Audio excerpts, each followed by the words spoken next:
Şimdi dünyada eneden ötken urmattaşka, sыйлашка, kadыр barktашка татыктуу эч ким жок. Ким бар? Эч ким жок. Энеден өткөн эч ким жок экен. Акыретте энеден эмне айып бар? Энеңдин эмне кемчилиги бар эле деп эч ким сурабайт сенден. Бүгүн энесине кемчилик койгондор бар. Шылтоо кылып, мондай кемчилигиң бар сенин деп бир кызмат кылуудан качкандар бар. Акыретте сенден сурала турган суроо энең үчүн эмне кылдың деп сурайт. Энеңдин кандай айыбы бар деп сурабайт. Ошондуктан энени урматташыбыз керек, сыйлашыбыз керек, кадыр баркташыбыз керек, урматтуу мекендешим. Энекебиз жанын берди, жүрөгүнүн астында сактап, чоңойтду, өстөрдү. Анан кантип ага жаман сөз айтабыз? Кантип жаман көз караш менен карайбыз ага? Андан өткөн береке, андан өткөн татыктуу сүйүүгө ылайыктуу эч ким жок экен. Дүйнөдө урматтуу мекендешим, бир аял иш кылып жатып, баягыда пияздарын, картошкасын турлап жатып, көзгүдөн ар жакта иштеп жаткан эки сонун красавчик жигитти көрөт экен. Баягы аял ушунчалык көрүп, кубанып, баягы жигиттерди көрүп, жаныга барайын, таанышайын башакылайын. Барып, жигиттерге айтат экен, жүргүлө чайпай кылып берейин үйгө дейт экен. Баягы жигиттер карап туруп, үйүңдө ким бар? Үйүмдө эч ким жок. Күйөөм келет бир канча убакыттан кийин. Анда күйөөм келгенде киребиз, биз эч ким жок үйгө кирбейбиз дейт экен. Анан баягы аял күтүп турат, күйөөсү өмүрлүк жолдош келгенден кийин окуяларды бүт бардыгын айтып берет.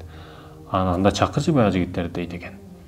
Баягы чыгып, мен өмүрлүк жолдошум келди, кириңиздер, жүрүңүздөр үйгө, чайпай ичиңиздер десе, биздин үчүнчү шеригибиз дагы бар. Мен берекемин деп биринчиси айтат экен. Экинчиси мен байлыкмын дейт экен. Үчүнчүсү бул силер тыштап койгон, карылар үйүнө барып тыштап койгон энеси дейт экен. Ал биздин шеригибиз. Кайсы бирин тандайт, ал өзү билет.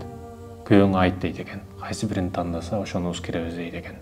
Баягы аялы кайтып келип болгон окуяны айтып, айткандан кийин баягы кулагына салып бүткөндөн кийин келгиле байлыкты тандайбыз дейт экен. Аялы жок, берекени тандайлы деп талашты баштайт экен. Ал эми небереси кичинекей кыз, апам, энемди өтө сагындым, ал мага жомокторду айтып берчү эле. Энемди жытын сагындым, ал мага өтө башкача мээримдүү эле. Сиздер ишке кеткениңиздерде мени карачу эле, тарачу эле, сиздер аны карылар үйүнө алып барып таштап койдуңуздар. Келиңиздер, энемди тандайлы дейт экен. Эгерде бүгүн ошол жакшы деп билип энемди сиздер таштадыңыздар, эртең мен дагы чоңойсом сиздерди ошол жака таштаймын дейт экен. Эгер сиздер айткандай ал жак жакшы боло турган болсо, мен дагы сиздерди ошол жака таштаймын дейт экен.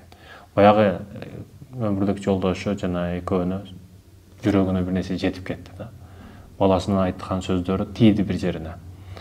Баягылар дароо энесин алып келишти. Энесин алып келген учурда баягы эки жигит дагы киришти баштады үйгө. Силер кайка десе, энеси бар үйдө берекеси да, байлыгы да болот дейт экен. Ошондой экен, урматтуу мекендешим, карысы бар, нырысы бар. Өзгөчө макалдар өтө көп. Энени урматташ керек, сыйлаш керек. Бир аялы күйөөсү менен урушуп, талашып, эмне үчүн мени жакшы көрбөйсүң дейт экен. Сен менин бейишимсиң дейт экен. Анда эмне үчүн апаңыз ушунчалык урушуп, жер менен жексен кылып, жер менен бирдей кылса дагы эч нерсе дебейсиз десе, сен менин бейишимсиң, бирок бейиш энелер таманын астында дейт экен да.